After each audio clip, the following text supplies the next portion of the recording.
95% of people are trapped in a financial matrix they don't even know exists.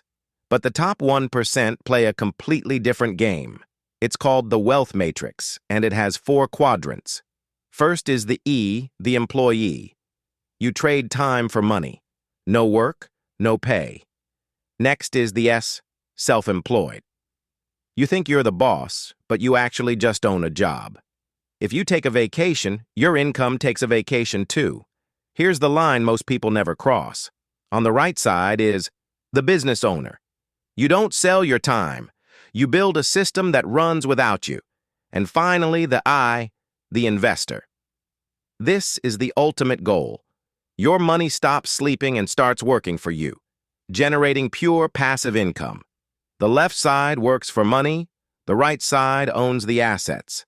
The long game isn't about working harder. It's about changing your quadrant. Which one are you in right now?